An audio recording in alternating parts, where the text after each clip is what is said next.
poor girl came to a blind date just for free food, until the CEO ordered 2 meals for her child too. The soft golden lights of the little Italian restaurant glowed like fireflies against the dark evening sky.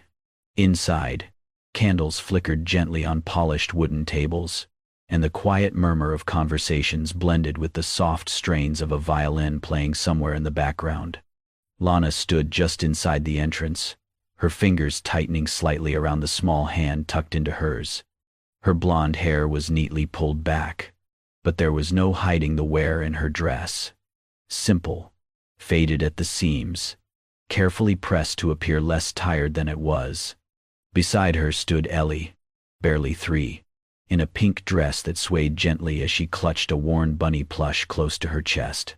They slipped toward a table in the corner, one seat facing the room, the other tucked into the shadows near the wall. Lana helped Ellie into the seat that was almost hidden, her little feet barely touching the edge of the chair. Then, with a nervous glance around, Lana smoothed her skirt and took her seat across from the empty one that was meant for someone else. She checked her phone.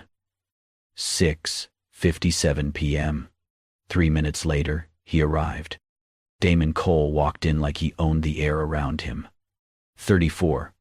Clean-shaven. Dark hair trimmed with surgical precision. A black tailored suit fitting him like it was made just for this night. His eyes swept the room, calculating, until they landed on her. He slowed. Lana stood, brushing invisible dust from her dress, her smile hesitant. Damon's gaze flicked downward, his sharp eyes catching the edge of pink fabric at the other side of the booth. A child. He approached. Lana? Yes, she replied quickly. Hi. His brows lowered. He did not sit. His voice dropped just a little. You brought your child? Lana flushed. She's actually my niece. I just picked her up from my sister and I could not find anyone to watch her on such short notice. Damon glanced at his watch. The silence between them was almost physical.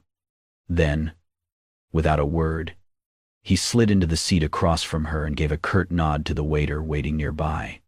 I will have the veal marsala, Damon said, not looking at the menu. Then, almost as an afterthought, he added, and a kid's spaghetti with no cheese. Apple juice, no ice. Lana blinked, caught off guard. The waiter turned to her. And for you, ma'am? Oh, just the lasagna, please, and water. Her cheeks burned. I am sorry. I should have canceled. It has been a hard week. He said nothing. Instead, he leaned back in his chair, folding his hands in his lap, watching her with unreadable expression. Ellie sat quietly, legs dangling, eyes wide as she looked around the restaurant. She had not said a word since Damon arrived. Lana reached over and tucked a strand of hair behind her daughter's ear. When the food came, the plates were set down gently in front of each of them, including Ellie. The little girl's eyes lit up. Her tiny fingers reached for the spoon but stopped. She looked at her mother, then leaned close to her ear, whispering with a soft, hopeful voice that still rang clear enough for Damon to hear. Mommy, he ordered one for me too, just like Daddy used to. Lana froze. Her lips parted, but no words came out. She looked at Damon, her heart in her throat. She had never meant for Ellie to speak. She had only wanted to slip into the corner, eat quietly, maybe box up a few bites for later. Damon's eyes had shifted. No longer cold, no longer calculating. Just still. He stared at the little girl, not with suspicion, not even with annoyance, but with something softer, older, as if her words had reached somewhere far beneath the surface of the man who had walked in with walls built high and reinforced. He said nothing. But for the first time, he did not need to. The clink of silverware and soft background music filled the air as the meal continued, though the mood at their table had shifted. Damon remained mostly quiet, his posture straight, shoulders slightly rigid, but his gaze flickered often between Lana and the little girl sitting beside her. Lana kept her focus on her plate, cutting her lasagna into neat, small pieces without ever lifting her eyes fully to meet his. Damon cleared his throat lightly. "So, what do you do?" he asked, his voice low but not unkind. She looked up for a moment, startled by the question. "I used to work at a flower shop. Part-time. They closed during the pandemic and never reopened." "I see," he replied, nodding once. There was another pause, long enough to be uncomfortable, before Lana tried to shift the conversation. "What about you? Your profile said finance?" "Investments," Damon replied. "And mergers. I run a firm." Lana gave a polite smile, the kind of smile she had practiced in mirrors when she needed to hide exhaustion. "That sounds impressive." Before Damon could respond, Ellie's tiny voice piped up through the calm. "My mommy used to sleep at the bus station," she said matter-of-factly, swinging her legs under the table. Lana stiffened. Her fork slipped and hit her plate with a soft clink. "Ellie," she said gently, but with warning in her tone. "Honey, eat your food, okay?" Ellie continued, unfazed. "She said it was okay if she did not eat, as long as I got my milk. She would sit on the floor and hold me tight all night, so the scary people would not come near." Lana's face turned red, her eyes wide, her hands suddenly trembling. "Ellie, that is not something we talk about at dinner, sweetie." But the little girl blinked up at Damon and added innocently, "Mommy said if she skipped dinner, she could buy me more milk in the morning. I said I did not mind, because I was warm when she held me." Silence fell over the table again. Damon had stopped eating. He looked at Ellie, not with pity, but with something far more complex, something unspoken twisted behind his eyes. Slowly, his gaze shifted to Lana. She had turned away slightly, her hand covering her mouth, her eyes glassy. She was trying so hard not to cry in front of a stranger. Still, her other hand reached out to Ellie's and gave it a reassuring squeeze. Even now, even in embarrassment, her first instinct was to comfort her child. Damon took a quiet breath. His fingers tapped once against the table before settling still. He had met plenty of women through blind dates, events, and charity galas. Some had charm, others had polish, and many had something to prove. But none had ever sat across from him in a threadbare dress, hands trembling, cheeks flushed in shame, not for herself, but for being exposed in her sacrifice. He glanced down at his untouched veil, then back at the woman who still kept her shoulders straight, despite the heaviness of the moment. How long had it been, he thought, since I saw someone live completely for someone else? She is the first person to make me feel guilty for assuming the worst. He looked at Ellie one more time. She was back to eating her spaghetti, humming softly to herself, completely unaware of the gravity her words had carried. Damon picked up his glass and took a sip, but the wine had lost all its flavor. Lana set her fork down quietly, her lasagna barely touched. Her hands rested tensely in her lap, and for a long moment, she stared down at her plate as if searching for the right words at the bottom of it. Then she exhaled, soft and shaky, and stood up. "I think I should go," she said, her voice barely above a whisper. Damon looked up, his expression unreadable. He did not protest, did not reach for her arm, or ask why. He only gave a subtle nod and sat back in his seat, watching as she reached over to lift Ellie from her chair. The little girl clung to her bunny plush and blinked sleepily at the restaurant lights. Lana murmured a quiet thank you, even though she could not meet his eyes, and turned to leave. The pink hem of Ellie's dress fluttered behind her as they slipped out the door into the night. Through the tall front window, Damon watched them disappear down the sidewalk, Ellie's small head resting against Lana's shoulder. The glass reflected his own face, composed, cool, professional, but something behind his eyes had shifted. He let out a slow breath, as if something tight inside his chest had quietly unraveled. He stood, adjusted the cuff of his sleeve, and headed toward the exit. It was instinct, not reason, that made him follow. He did not call out to them. He simply stepped into the dark and let his feet move. Just past the corner, half hidden by the shadow of a street lamp. He saw them. Lana sat on a wooden bench near a quiet bus stop, arms wrapped around Ellie, who now sat on her lap. The street was quiet, the air a little cooler, the hum of distant traffic muffled by the night. Damon stopped by a parked car, keeping his distance, unseen. He could have walked away, should have, but his feet stayed rooted. Ellie had her head tucked against her mother's chest, one tiny hand resting over Lana's heart.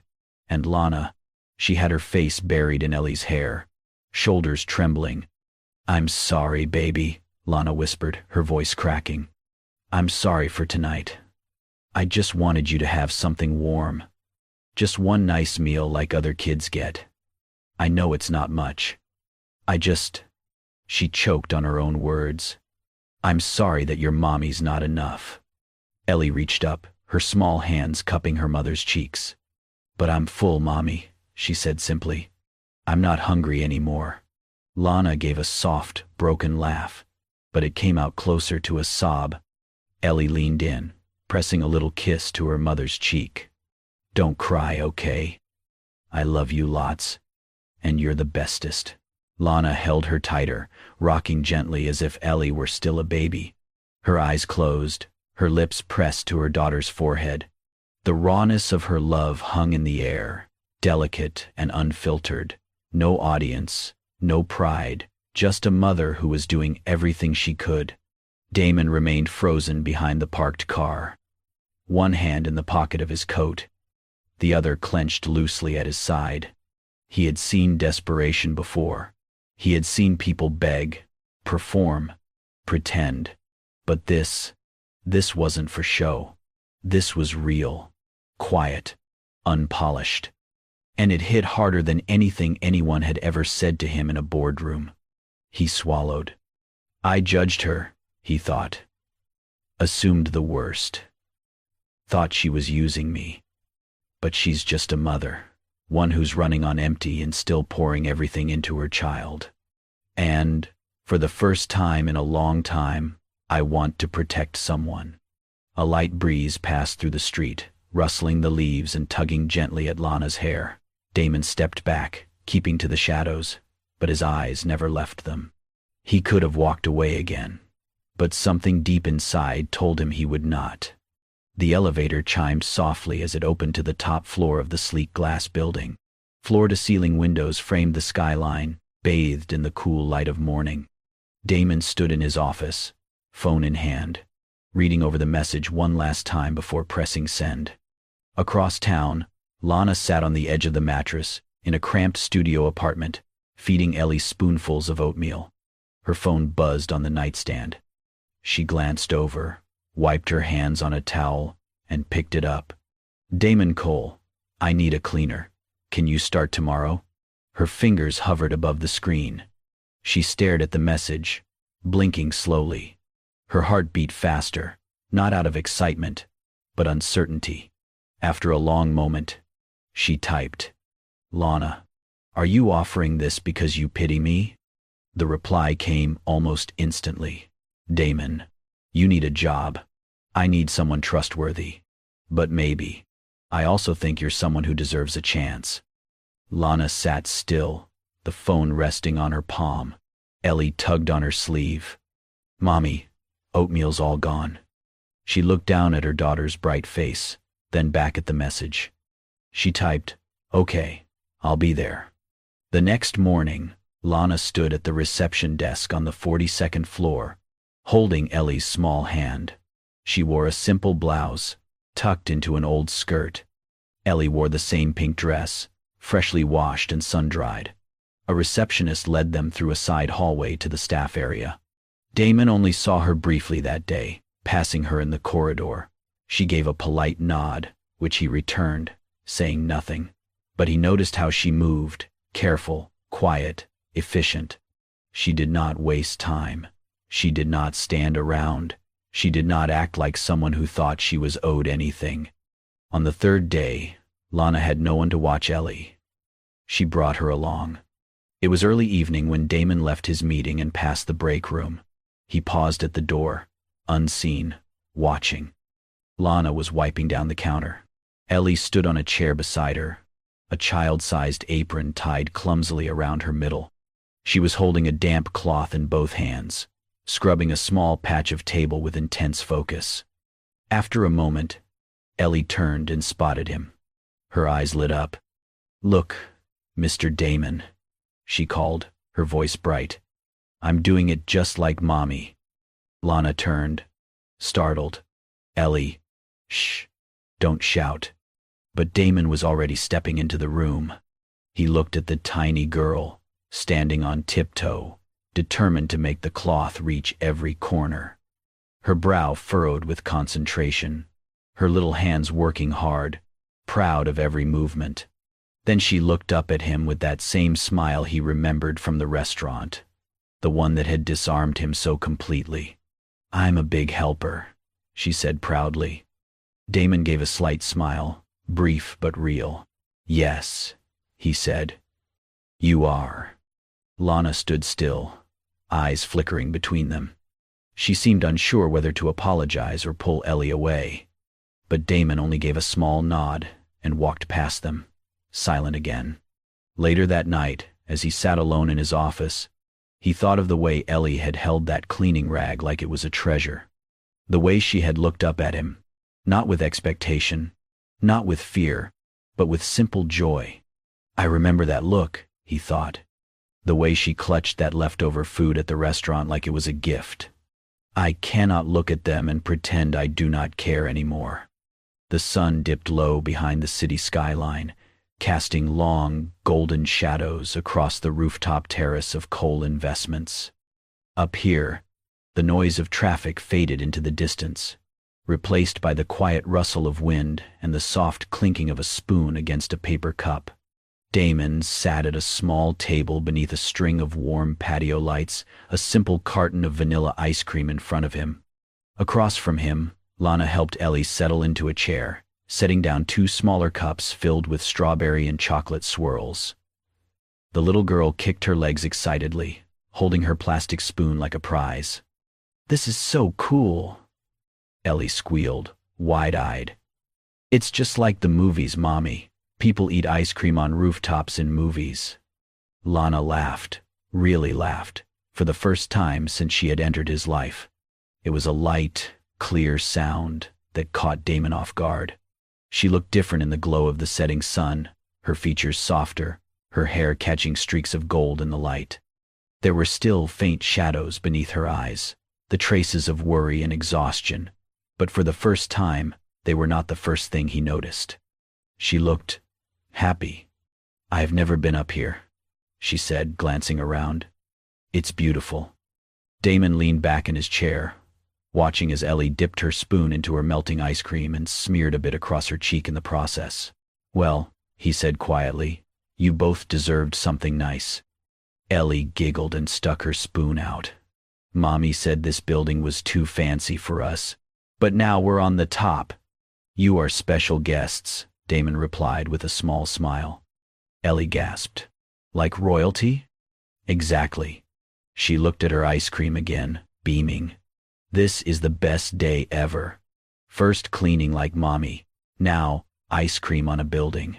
It's my first time ever eating ice cream on a roof. This is so awesome." Damon chuckled softly. Lana looked at him from across the table, her smile gentler now. "Thank you," she said. "For this. For today." He gave a slow nod, eyes not leaving hers. "You do a lot more than most people would. You and Ellie. You remind me that some things are still real." Lana blushed, lowering her gaze as she took a small bite. They ate in quiet for a while, letting the soft orange sky wrap around them like a warm blanket. Ellie hummed a little tune under her breath, happy and carefree. As the moment stretched, Lana turned to gather a napkin for her daughter. In that second, Damon reached forward and gently wiped a streak of ice cream from Ellie's cheek with a folded napkin. The little girl blinked at him, surprised but unafraid. Then she tilted her head and whispered softly, as if it were a secret just between them. "You're like Daddy." Damon froze. Not out of discomfort, but something else. something deeper. He met Ellie's eyes, round and sincere.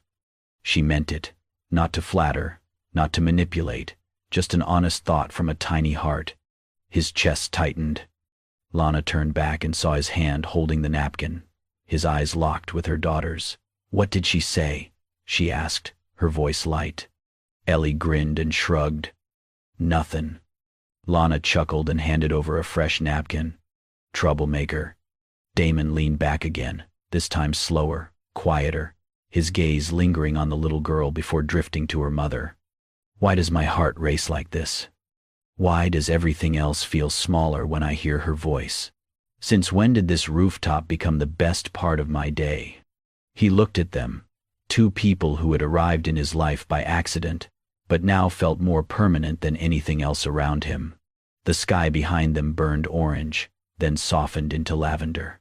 The city lights flickered to life below, but Damon did not look away from the moment in front of him. He did not want to. The polished marble floors of the main lobby gleamed under the afternoon light, spilling in from the glass walls. Lana moved quietly along the edge of the space, mop in hand, head down, focused on each motion with steady rhythm. Ellie sat nearby on a bench, legs swinging, quietly humming to herself while clutching her bunny. The air shifted. The kind of shift Lana had learned to recognize. Expensive perfume, heels clicking sharply, and voices that carried not because they were loud, but because they were used to being listened to. She turned just enough to see the woman stepping through the front doors. Tall, elegant, wrapped in a designer coat, sunglasses perched perfectly in place though they were indoors. Her chin was lifted, eyes scanning the room like she already owned it. Lana's breath caught. Damon's ex-wife. Vivienne. The woman walked straight to the front desk and announced herself with the cool, practiced smile of someone who had never once needed to ask twice. "I am here to see Damon," she said. "Tell him it is regarding the property division. He will understand." The receptionist nodded and reached for the phone. Lana looked away, heart racing. She should leave, go back to the storage room or find another floor to clean. But her legs would not move. Ellie suddenly gasped. Lana looked just in time to see her daughter hop off the bench. "Daddy." Ellie's voice rang through the lobby like a bell. "Daddy. Daddy's here." Time froze. Heads turned. The receptionist's eyes widened. The security guard paused mid-step. Even Vivian stopped in place, her body tightening like a drawn bow. Lana felt the blood drain from her face. "No," she whispered, already rushing forward. "Ellie, no, sweetie." She reached her daughter in seconds, scooping her up into her arms, heart pounding. "You cannot call him that," she whispered harshly, eyes wet with panic. "You cannot, baby. Not here." Ellie blinked up at her, confused. "But he is Daddy." Vivian's heels clicked once, twice, then stopped. She folded her arms and looked Damon, who had just stepped off the elevator, square in the eye. "Well," she said, voice icy, "you move fast. What is this? Your charity project? Or are you collecting strays now?" Damon's expression did not change. He glanced at Lana, then Ellie, still nestled in her mother's arms. Lana stood frozen, every instinct screaming for her to flee. Vivienne raised a perfectly shaped eyebrow. "Is she yours? Did you forget to tell me something before the divorce?" "Stop," Damon said quietly. She smiled thinly, touching. "Really?" Then Damon moved. He crossed the lobby in a few strides, stopping in front of Lana and Ellie. For a moment, he said nothing, just looked at them. Lana kept her eyes low, her arms tightening protectively around her child. Then he reached out and placed a hand gently on Ellie's shoulder. "She is with me," he said clearly. "They both are." Vivian narrowed her eyes. "You are joking." "I am not." He looked at her, steady and calm. "This is my family now. You do not get to question it." Silence wrapped around them like a sudden storm. Then Damon bent down slightly, meeting Ellie's eyes. She looked up at him shyly, half expecting to be scolded. Instead, he smiled softly.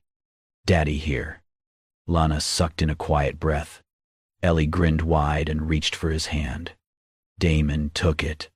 Vivian scoffed and turned sharply on her heel, walking away without another word. The lobby remained silent even as the echo of her heels faded. Damon straightened, still holding Ellie's tiny hand in his. Lana stared at him, her lips parted, her thoughts racing far faster than her words could form. But Damon only glanced down at the little girl and gave her hand a light squeeze. Since when did that word make me feel whole again? Since when did I want it so badly to be true? For the first time in years, Daddy did not feel like a title he had lost. It felt like one he had just been given back. The evening air was heavy with silence in Damon's office, the city glowing beyond the tall glass behind him, but he was not looking at the skyline.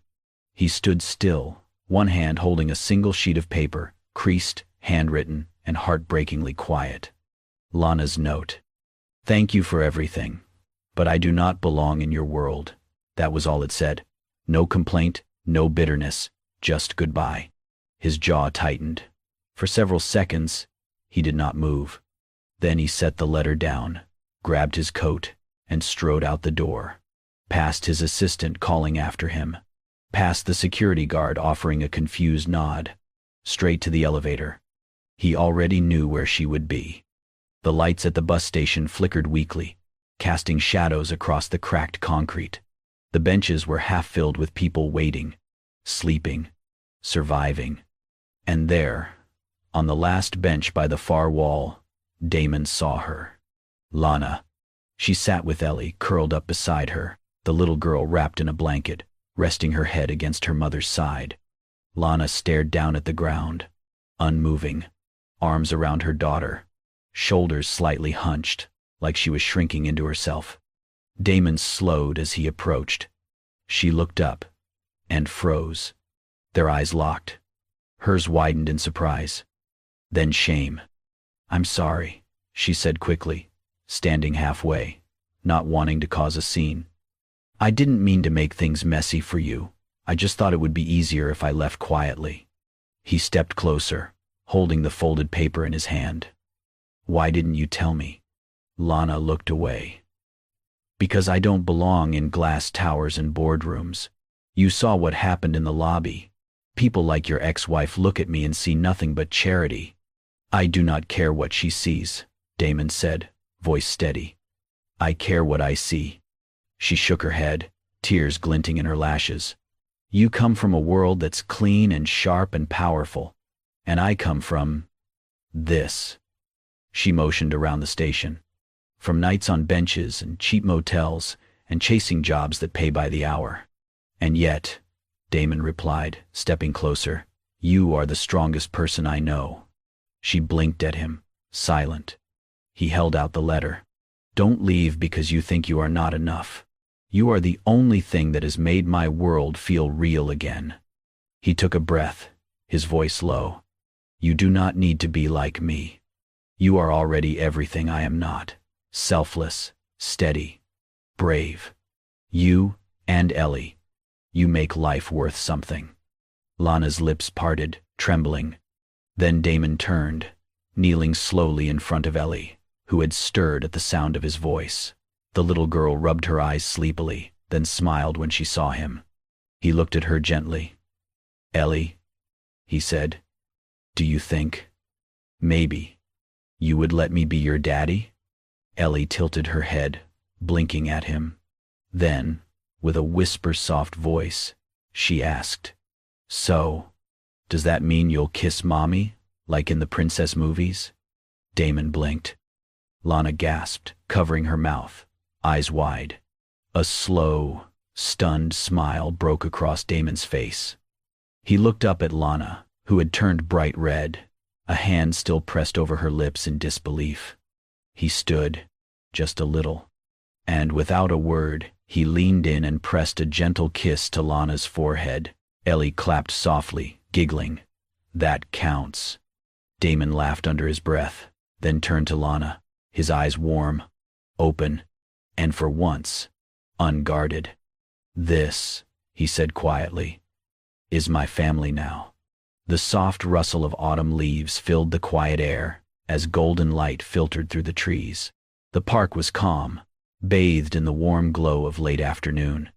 Children's laughter echoed in the distance, mixing with the gentle swaying of branches in the breeze.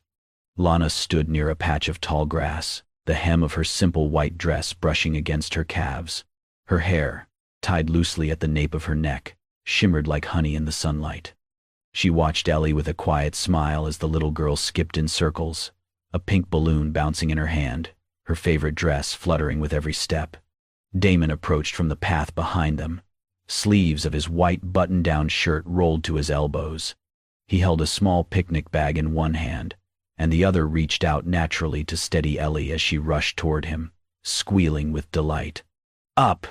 she demanded, lifting her arms.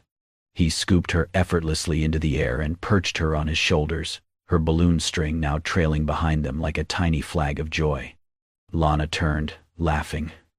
"You are going to make her think this is normal." Damon smirked. "Maybe it should be." Nearby, the photographer, a young woman with a kind smile and a camera slung around her neck, gestured toward the large oak tree where the light was falling just right. "Ready for your family portrait?" Lana's smile faltered slightly at the word, but Damon stepped beside her and gently brushed his hand across her back. "Yes," he said simply. "We're ready." They took their place under the tree, Lana on one side, Damon on the other, Ellie balanced playfully on his shoulders, both hands on his head for balance. The photographer lifted her camera. "All right." Big smiles.